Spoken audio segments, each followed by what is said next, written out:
Mediclinic International is South Africa's biggest private hospital group by value and is controlled by Remgro. Indeed, I think they're about a 45% shareholder. Remember, the assets are here in South Africa, where they're the number 2 player with about 10,000 beds, or maybe it's about 8,000. And then Switzerland is huge, United Arab Emirates, the UK, the listing in London.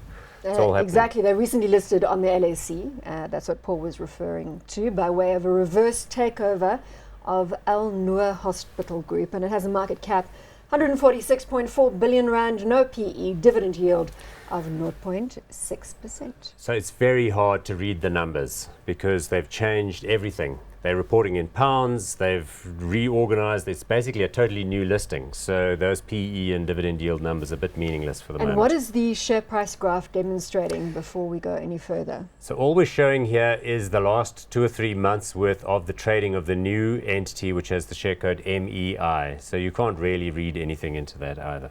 Joseph, you did state that you do hold Mediclinic. It's a high quality share, sorry about that, around hedge. And I think if you look in terms of what they have been doing over the last 12 months or so, was really to make sure that they make themselves as a big player on the international scene, in particular in Europe. Certainly, I think it hasn't moved, kind of stuck between 185 to 2,000 rand per share. And I think, as Paul mentioned, there was obviously the reverse listing, but I think the management has remained there. No dividend yield, purely because, or high dividends, purely because they've been almost like a growth stock. Acquisition has been their game over the past 12 months. The performance for us, talk a little bit about that in the hot stocks portfolio. Yes, I'm glad you raised that. So what happened with us, like everyone who owned the shares, we made a big profit on Mediclinic when it was the old code MDC. Then we got bought out, basically, which is like a capital realization, and then you get a different number of new shares with a different starting price. It was very confusing. But all you need to understand is we've got an investment of about 20,000 Rand in our portfolio, which is about 10% holding, big.